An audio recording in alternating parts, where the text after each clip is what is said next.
Olá, nós somos o Grupo Galhofas e hoje vamos contar a história Maria Peçonha, de André Neves.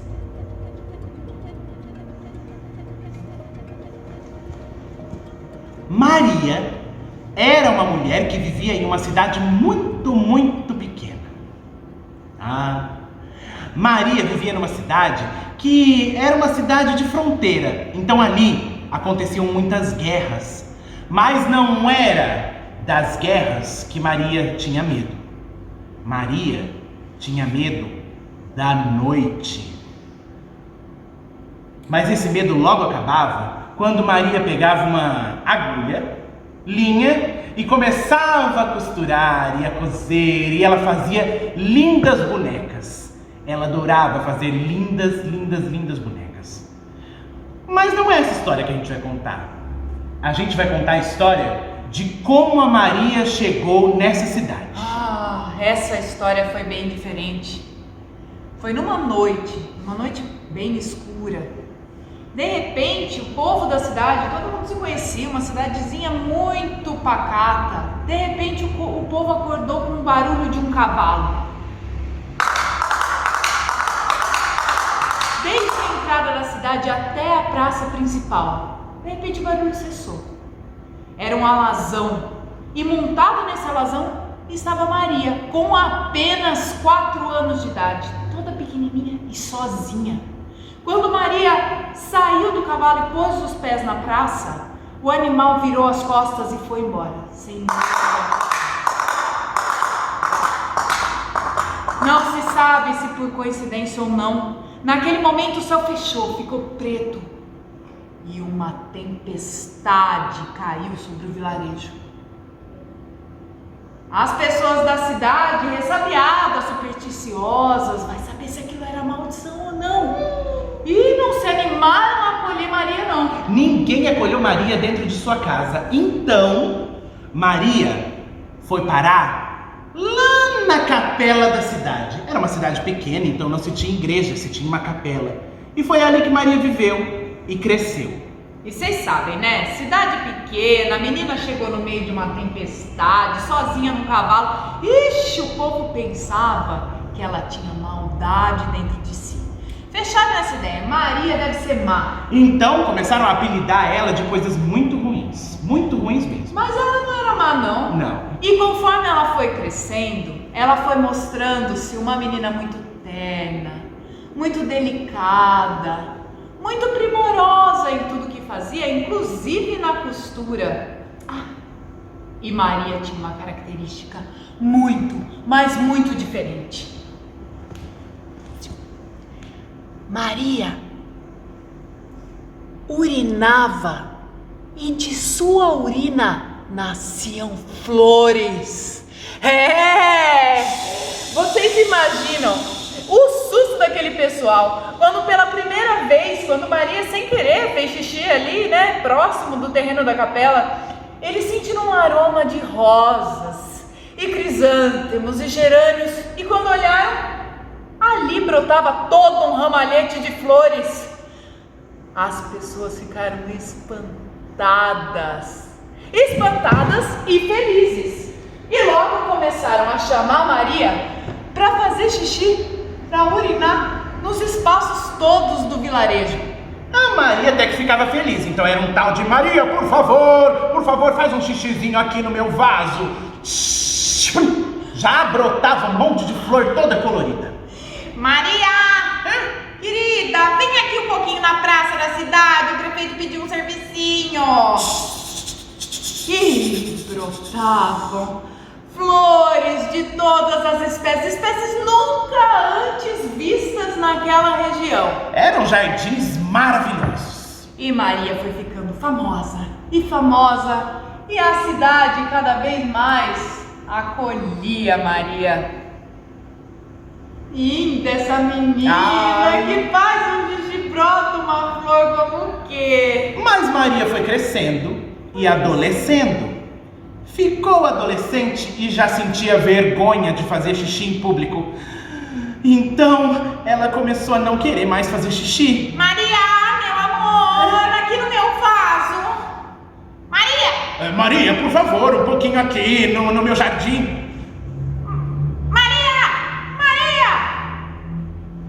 E a cidade, percebendo que Maria não queria mais urinar para fazer brotar flores, passou a desprezá-la.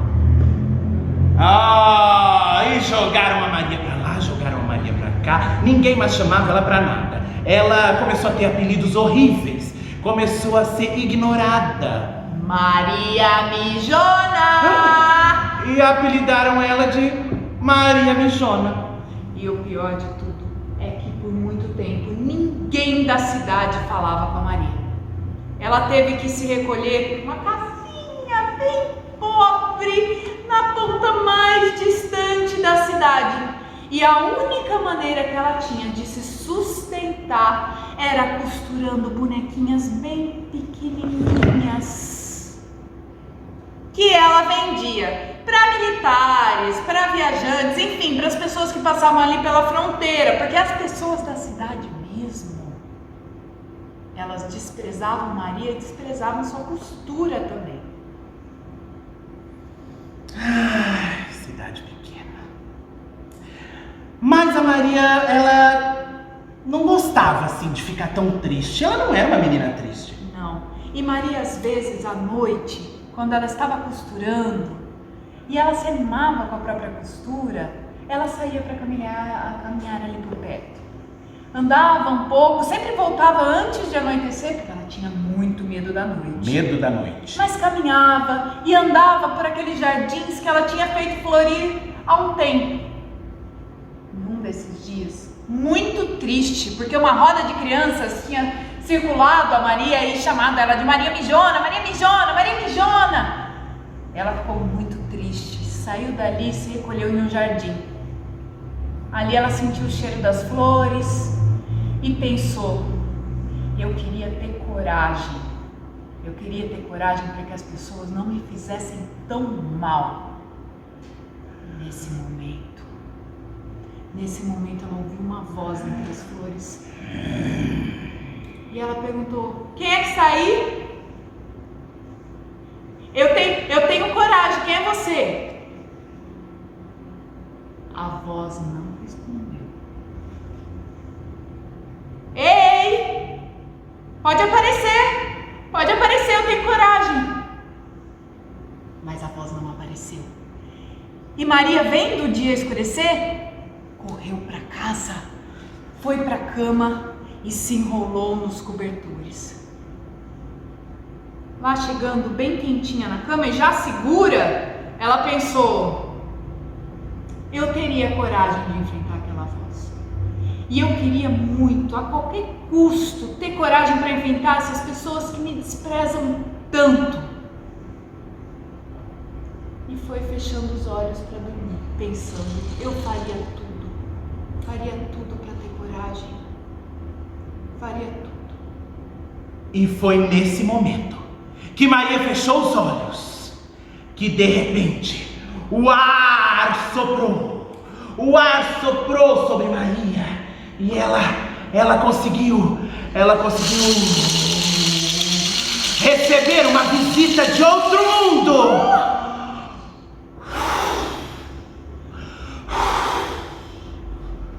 Ao lado da cama de Maria, sedutor,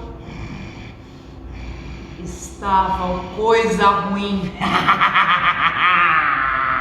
Mas Maria não teve medo de conversar com Coisa Ruim e disse-lhe: olha, tudo o que eu queria era ter coragem para enfrentar essas pessoas que me fazem tão mal. Pois bem, Maria, eu posso lhe dar isso. Você pode me dar isso? Sim. Basta você assinar o contrato. Um contrato? É. Um contrato que faça o quê? Que você dê algo em troca. E como que eu posso ficar corajosa? O que eu daria em troca? A sua alma. Maria ficou um pouco confusa Mas a dor era tanta em seu coração que ela resolveu assinar o contrato com Coisa Ruim. E ali, naquele momento, Coisa Ruim lhe disse: em troca de sua coragem, eu tiro de você sua bondade. Em troca de sua coragem, eu tiro de você a sua bondade. E lhe encho do que é preciso para enfrentar essa gente. E lhe encho do que é preciso para enfrentar essa gente. A maldade. A maldade! E nesse momento alguma coisa aconteceu com a Maria. A sua pele ficou esverdeada, os seus cabelos ficaram mais ralos. Ela ficou encurvada e ela sentiu que tiravam dela toda a bondade. Maria agora era pura maldade dentro de si. E ela saiu para a cidade para enfrentar todos aqueles que tinham lhe feito mal. Ela pegava as pessoas, desaparecia com as pessoas. Ela falava, jogava pedras nas casas, assustava os animais, maltratava as crianças. E por onde Maria passava, ficava um rastro de secura e morte. Se antes ela urinava e flores brotavam, agora onde ela urinava o solo ficava desértico. E todo aquele trecho, toda aquela região foi ficando cada vez menos viva, cada vez mais desértica, nada mais brotava ali. E a cidade, com medo de Maria, não sabia mais o que fazer. Então foi nesse momento que a cidade apelou para o divino e chamaram um padre. O padre chegou à cidade e foi tentar expulsar Maria da cidade. Era esse o objetivo do padre, fazer com que aquela mulher tão ruim saísse da cidade e parasse de deixar o solo no deserto.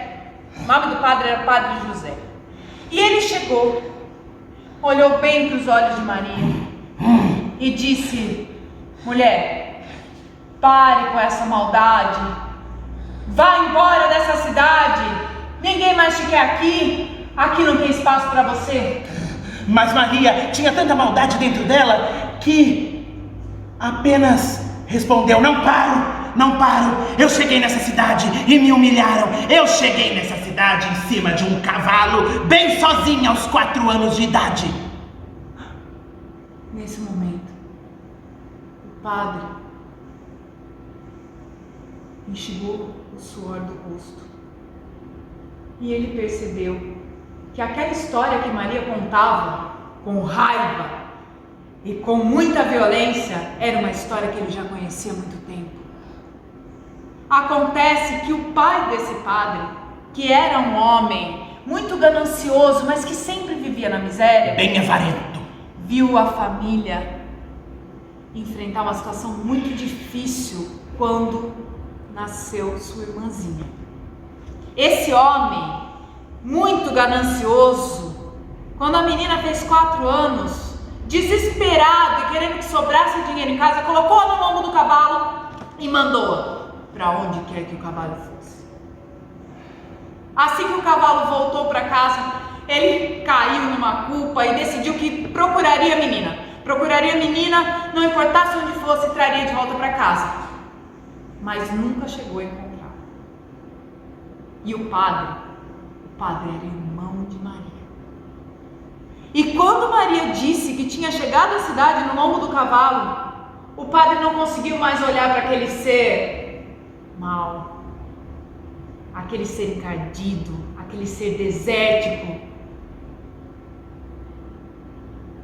Ele começou a olhar para Maria com amor. E ele lhe disse: Maria, essa história que você conta eu sei. Eu sei porque eu vivi essa história. Você é da minha família. Eu sou o seu irmão. E contou tudo o que havia acontecido. E como o pai havia se arrependido e havia sumido na estrada tentando trazê-la de volta. Nesse momento, a pele de Maria foi clareando. Seus olhos foram se enchendo de luz. Suas costas foram ficando menos envergadas, suas mãos menos calosas, e parecia que a maldade ia aos poucos se esvaindo do corpo dela. Ela olhou para o irmão e o abraçou. E nesse abraço, a maldade foi saindo do corpo de Maria. Saindo, pois ela havia reencontrado a própria história, a própria origem de sua história. Mas ainda havia um problema. Maria tinha bondade, talvez lá no fundinho, mas ela estava repleta de maldade, pois ela tinha se vendido para o capiroto. E por isso, ela entendeu que só encontraria paz absoluta ao lado do irmão e da família se ela saísse pelo mundo, encontrasse o tinhoso e conseguisse desfazer o contrato. E assim Maria muniu-se de novo de coragem e saiu pela estrada procurando coisa ruim para desfazer seu contrato e poder se esvair de toda a maldade que ele havia lhe colocado. Ela andou.